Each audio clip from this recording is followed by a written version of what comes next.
Here's the story of how a single wrong turn killed half the people in a wagon train and forced the survivors to eat each other. You're James Reed, a successful businessman from Illinois, and it's April 1846. You're leading your family and about 80 other pioneers west to California in a wagon train. The journey typically takes 4 to 6 months if you leave on time and follow the established California Trail.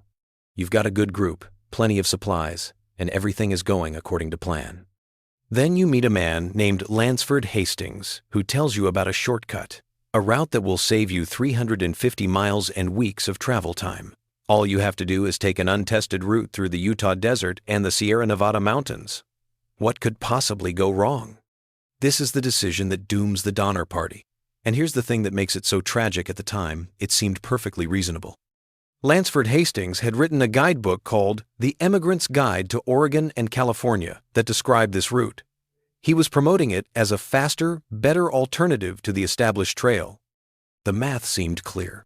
Shorter distance equals faster travel, equals arriving in California before winter. Simple logic.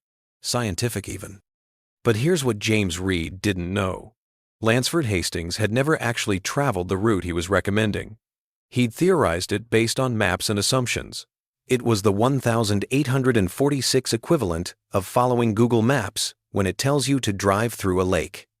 The shortcut was purely hypothetical, proposed by a guy trying to sell guidebooks and attract settlers to California to strengthen American territorial claims. Hastings had a political agenda and absolutely zero first-hand knowledge of whether his route was actually passable by wagons. Reed and George Donner, the other wagon train leader, make the decision at Fort Bridger in Wyoming. They've received a letter from Hastings saying he's ahead of them on the trail and they should hurry to catch up. The letter makes it sound easy, proven, safe. Other members of the party are skeptical. Some want to stick with the established California Trail that thousands of people have successfully traveled, but Reed is confident, persuasive, and eager. He's got one of the fanciest wagons in the train. A 2-story Pioneer Palace car with an iron stove and built-in beds. He's not a man who makes bad decisions, right? Wrong. They choose the Hastings Cutoff on the 20th of July, 1846. That single decision turning southwest instead of continuing northwest seals the fate of nearly half the party. The problems start immediately. The shortcut isn't a road. It's barely even a trail. In some places, it's just wilderness that no wagon has ever crossed. They have to cut their own path through dense forest, hacking down trees, clearing brush, moving boulders. Progress slows to a crawl, sometimes 2 miles per day when they should be covering 15. The time-saving shortcut is already costing them more time than staying on the main trail would have. Then they hit the Wasatch Mountains. Hastings has left them notes saying this way, but the route is nearly impassable. They spend weeks cutting a road through canyons. Reed and others have to use chains and multiple ox teams to winch wagons up near vertical slopes. Axles break. Wagons tip over. Supplies are damaged. Tempers fray. They're burning through food and time, and they haven't even reached the desert yet. When they finally emerge from the Wasatch Range, they face the Great Salt Lake Desert, 80 miles of nothing. No water, no grass for the livestock, no shade, just brutal heat and blinding white salt flats. Hastings' guide said it would take 2 days. It takes 6. The oxen start dying from dehydration and exhaustion. People have to abandon wagons because they don't have enough animals left to pull them. They're forced to leave behind furniture, supplies, precious possessions. Everything that's slowing them down gets dumped in the desert. James Reed's fancy 2-story wagon? Abandoned. Left to rot in the salt flats like a monument to bad decision-making. By the time they rejoin the California Trail, they've lost a month. An entire month behind schedule because of the time-saving shortcut. And it's now late September. They should have been in California by now. Instead, they're still weeks away from the Sierra Nevada mountains, and winter is coming. Then things get worse. On October 5th, James Reed, the man who convinced everyone to take the shortcut, gets into an argument with another teamster and stabs him to death. It's complicated. The other man struck Reed's wife. Reed defended her. The fight escalated, Someone died. The party votes to banish Reed from the group. The man who led them into this disaster is now exiled, sent ahead alone while his family remains with the wagon train. So now the Donner Party is lost in the wilderness, behind schedule, low on supplies, and they've just exiled one of their leaders. Great decision-making all around. They struggle forward. October passes. November arrives. They can see the Sierra Nevada mountains ahead, their final obstacle before California.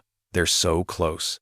Just over those mountains, and they're safe. Then on November 1st, they make camp at what will later be called Donner Lake. They plan to cross the pass in a few days. On November 3rd, it starts snowing. Not a light dusting, a full blizzard. Within hours, the pass becomes impassable. They're trapped. Winter has arrived 5 weeks early, and they're caught on the wrong side of the mountain with insufficient supplies for a long winter camp. The decision tree is brutal. Take the shortcut in July, get delayed by a month, arrive at the Sierras in November instead of October, get trapped by early snow, stuck for 4 months, starvation, cannibalism. They try to build shelter, crude cabins from logs and rocks. They slaughter the remaining oxen for meat. They ration carefully. Surely rescue will come soon. Someone will notice they're missing. Someone will come looking. No one comes. December arrives. The snow is now 20 feet deep in some places. They can't leave. They can't hunt because there are no animals. Everything has migrated to lower elevations or is hibernated. They're eating the last of the oxen meat. Then they eat the oxen hides, boiling them for hours to make a disgusting gelatinous substance. Then they eat the bones, roasting them and crushing them to access the marrow. On December 16th, a group of 15 people decides they can't wait any longer. They call themselves the Forlorn Hope, which is the most grimly accurate expedition name in history. Their plan is to hike out of the mountains on improvised snowshoes and bring back rescue.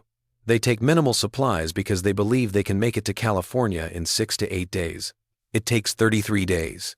33 days in the mountains in winter with almost no food. They start dying on day 9. First one person, then another. The survivors face a decision. They're starving. They're dying, and there are bodies, fresh bodies, frozen bodies that are basically just meat. Someone suggests it. Nobody wants to say it first, but they're all thinking it. The dead don't need their bodies anymore, and the living need to eat, or they'll become corpses too. They make a pact. No one will eat their own family members. You can eat someone else's dead relative, but not your own. It's the last thin line of civilization they're trying to maintain.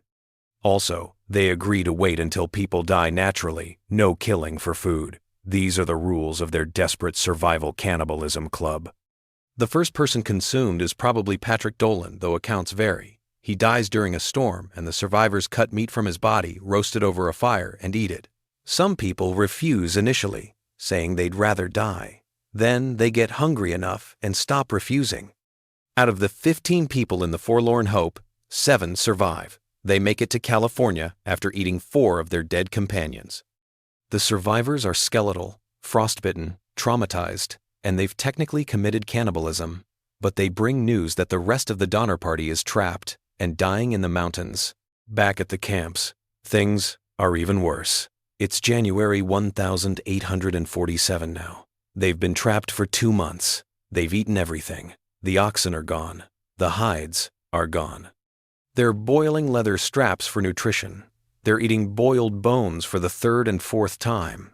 Children are dying. Adults are dying. The cabins are full of corpses because the ground is frozen too hard to dig graves and nobody has the energy anyway. Then they start eating the dead. Not immediately. Not easily.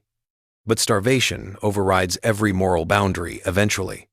They start with the people who died most recently, the ones who froze to death and whose meat is preserved by the cold. They cut portions carefully, rationally, like it's not horrifying, like they're not eating their friends and family members. Some people refuse entirely and die of starvation rather than cross that line. Others rationalize it. The person was already dead. They would have wanted us to survive. This is just meat now, not a person. The human mind is incredible at justifying the unjustifiable when the alternative is death. The worst case is probably the Donner family camp. George Donner, the co-leader whose name the party bears, is injured and dying slowly from an infected hand. His wife Tamsin could leave with rescue parties, but she won't abandon her dying husband. She stays, watching him deteriorate, surrounded by death and snow. By the time the last rescue party arrives in April, Tamsin Donner is dead, and a man named Louis Kieseberg is alive in the camps. The rescuers find him with human remains, not just bones, meat, fresh meat, bodies that have been butchered. Kieseberg claims he only ate people who were already dead, but some of the bodies look suspiciously fresh. There are rumors never proven that he didn't just eat the dead, that maybe he helped them along, that maybe the line between eating the dead and creating the dead to eat got blurred somewhere in those frozen months. Kieseberg lives the rest of his life under suspicion, called the cannibal of the Donner Party, even though many people engaged in cannibalism. He denies killing anyone, says he only ate those already dead, and the accusations ruin his entire life. He dies in 1895, still defending himself. Of the 87 people who took the Hastings Cutoff, 48 survived. 41 died, some from starvation, some from exposure, some from disease, some from injuries, and many of the dead were consumed by the living. The survivors never spoke about it in detail. Most took the specifics to their graves. When asked directly, they'd confirm that yes, cannibalism occurred, but they wouldn't say who ate whom or how it happened. It was a secret too dark to share, a trauma too deep to revisit. Here's the absurd tragedy. If they'd stayed on the California Trail, they probably all would have survived. The main trail was slower but proven. Thousands of people traveled it successfully. The extra miles they would have traveled on the established route would have been covered in less time than they lost, cutting through the Wasatch Mountains and crossing the salt desert. The shortcut was longer. The time-saving route cost them time. The decision that was supposed to get them to California faster trapped them in the mountains for 4 months and killed half the party. And it all came down to one decision in July. One fork in the trail. One letter from a promoter who'd never actually traveled the route he was selling. One confident businessman who believed a guidebook over the experience of thousands of previous emigrants. James Reed, by the way, survived. After being exiled, he made it to California, joined the rescue efforts, and managed to save his own family. He lived to old age, became successful in California, and spent the rest of his life dealing with the guilt that his decision to take the Hastings Cutoff had killed 41 people and forced the survivors to eat each other. Lansford Hastings, the guy who promoted the shortcut, he never publicly apologized or acknowledged that his route was a disaster. He continued promoting Western expansion and died in 1870, apparently unconcerned that his untested shortcut had created one of the most horrific survival stories in American history. The Hastings Cutoff was never used again. After the Donner Party disaster, immigrants avoided it like a cursed road. Because that's what it was, a cursed road that only existed on paper, promoted by a huckster, chosen by optimistic pioneers, and paved with the bones of people who trusted a guidebook over common sense. The lesson isn't just about shortcuts or bad navigation. It's about the danger of trusting confident people with unproven ideas. Hastings sold his route with certainty and enthusiasm. Reed bought into it with optimism and faith. Neither of them had evidence it would work. Neither of them questioned whether untested meant dangerous. And 41 people died because 2 confident men made a decision based on theory instead of evidence. It's also about how small decisions cascade. Choose the shortcut. Lose a month. Lose a month. Arrive late. Arrive late. Get trapped. Get trapped. Starvation. Starvation, death, and cannibalism. Each step seemed manageable in isolation. The cumulative effect was catastrophic, and it's about the disturbing reality of survival. The Donner Party weren't monsters.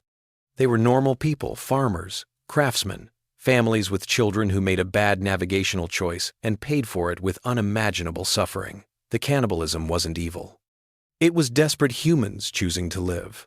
The real horror is how ordinary people can be pushed into extraordinary circumstances where eating the dead seems like the rational choice.